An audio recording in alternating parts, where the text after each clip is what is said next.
வணக்கம் நண்பர்களே. நம்ம இன்றைக்கி என்ன டாபிக் பார்க்கலாம்னு பார்த்தீங்கன்னா, நம்மளை தமிழ்நாடு அரசால் அமைக்கப்பட்ட குழுக்களை பற்றி பார்க்கலாம். சரிங்களா? இப்போ ஏன்னா கரண்ட் அஃபேர்ஸில் அடிக்கடி கொஸ்டின்ஸ் கேட்டுக்கிட்டே இருக்காங்க. அப்போ தமிழக அரசால் என்னென்ன குழுக்கள்லாம் அமைச்சிருக்காங்க, சரிங்களா?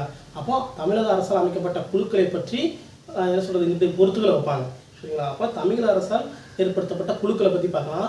ஃபர்ஸ்ட் குழு பார்த்தீங்கன்னு வச்சுக்கோங்களேன், சந்துரு குழு அப்படிங்காங்க. நீதியரசர் சந்திர குழு, சந்துரு குழு அப்படிங்காங்க, சரிங்களா?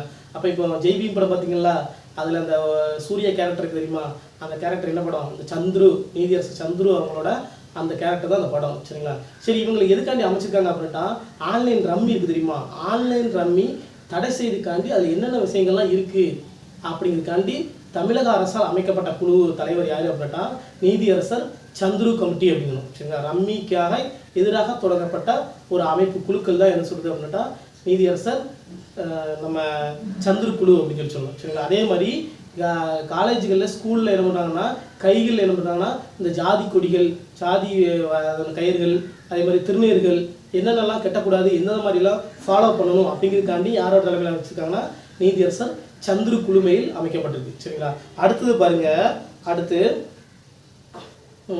ஏகே ராஜன் கமிட்டி, சரிங்களா? நீதியரசர் ஏகே ராஜன் கமிட்டி அப்படிம்பாங்க. இவர் யார் அப்படின்ட்டா, நீட் எக்ஸாம் இருக்குது தெரியுமா, நீட் எக்ஸாமுக்கு எதிராக தொடங்கப்பட்ட ஒரு கமிட்டி தான் ஏகே ராஜன் கமிட்டி அப்படிம்பாங்க, சரிங்களா? எங்கள் தமிழ்நாட்டில் நீட் எக்ஸாம் வேண்டாம் அப்படிங்கிறதுக்காண்டி தொடங்கப்பட்ட ஒரு இயக்கம், சரிங்களா? அப்போ அதுக்காண்டி தமிழக அரசால் அமைக்கப்பட்ட குழு, நீட்டுக்கு எதிராக தமிழக அரசால் அமைக்கப்பட்ட குழுனா ஏகே ராஜன் கமிட்டி அப்படிம்பாங்க, சரிங்களா? அதே மாதிரி அடுத்த கமிட்டி பார்த்தீங்கன்னா முருகேசன் கமிட்டி அப்படிம்பாங்க, சரிங்களா? முருகேசன், நீதியரசர் முருகேசன் கமிட்டி அப்படிம்பாங்க. இவர் எதுக்காண்டி அமைக்கப்பட்டது அப்படின்னா, தேசிய கல்விக் கொள்கை, கஸ்தூரி ரங்கன் அப்படிங்கிறவர் என்ன பண்ணுவாங்க, தேசிய கல்விக் கொள்கை 2018 போட்டு 2020 அமல்படுத்தியிருப்பாங்க. 2020 கர்நாடகத்தில் முதல்ல தேசிய கல்விக் கொள்கை அமல்படுத்திடுவாங்க, சரிங்களா? தமிழ்நாட்டில் இது வரைக்கும் தேசிய கல்விக் கொள்கை அமல்படுத்தலை.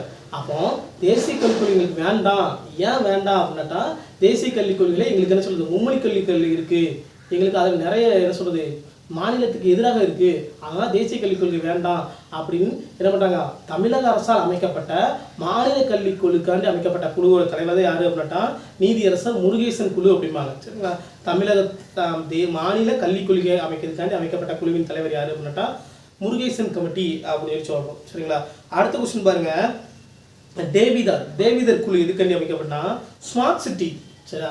ஸ்மார்ட் சிட்டியை பற்றி ஆராய்ச்சி பண்ணுறதுக்காண்டி அமைக்கப்பட்ட குழு. தமிழ்நாட்டில் நடந்துகிட்டு ஸ்மார்ட் சிட்டி திட்டம் இருக்குல்ல, ஸ்மார்ட் சிட்டியை பற்றி ஆராய்ச்சி பண்ணுறதுக்காண்டி எங்கெங்கெல்லாம் எப்படி எப்படி ஒர்க் நடக்குது அதை பற்றி ஆராய்ச்சி பண்ணுறதுக்காண்டி அமைக்கப்பட்ட குழு தான் டேவிதர் குழு அப்படிம்பாங்க, டேவிதர் குழு அப்படிம்பாங்க, சரிங்களா? அடுத்து பாருங்க, கலையரசன் குழு, நீதியரசர் கலையரசன் குழு அப்படிம்பாங்க, சரிங்களா?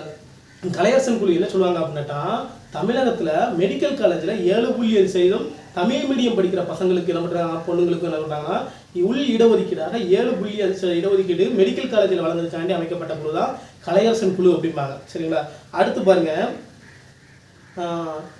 கோகுல்தாஸ் ஆணையம், நீதியரசர் கோகுல்தாஸ் ஆணையம் எதுக்காண்டி அமைக்கப்பட்டது பார்த்தீங்கன்னா, நம்ம கள்ளக்குறிச்சி விஷ சாராயம் இருக்குல்ல, அதுக்காண்டி அமைக்கப்பட்ட ஒரு குழு தான் என்ன சொல்கிறாங்கன்னா கோகுல்தாஸ் குழு அப்படிம்பாங்க. அடுத்து என்ன அப்படின்னாட்டா, சத்யநாராயணன் குழு அப்படிம்பாங்க. சத்யநாராயணன் என்கிறது யார் அப்படின்னாட்டா, மத்திய அரசால் கொண்டு வரப்பட்ட 3 குற்றவியல் சட்டம் தெரியுமா, அப்போ ஆங்கிலேயரால் கொண்டு வரப்பட்ட 3 குற்றவியல் சட்டத்தை திருத்தி என்ன பண்ணிட்டாங்க, இப்போ புது சட்டம் கொண்டு வந்திருக்காங்க. அது எங்கள் தமிழ்நாட்டுக்கு வேண்டாம் அப்படிங்கிறதுக்காண்டி என்ன பண்ணிருக்காங்க அப்படின்னாட்டா இந்த சட்டம் கொண்டு வந்திருக்காங்க. அதை இது ஆராய்ச்சி பண்ணதுக்காண்டி யாரோட பேரில் அழைச்சிருக்காங்கன்னா, நீதியரசர் சத்யநாராயணன் அவர்கள் தலைமையில் குழு அமைக்கப்பட்டது, சரிங்களா? அப்போ நல்லா படிச்சுக்கணும், இந்த குழுக்களை பற்றி கொஸ்டின்ஸ் அடிக்கடி கேட்டுக்கிட்டே இருப்பாங்க.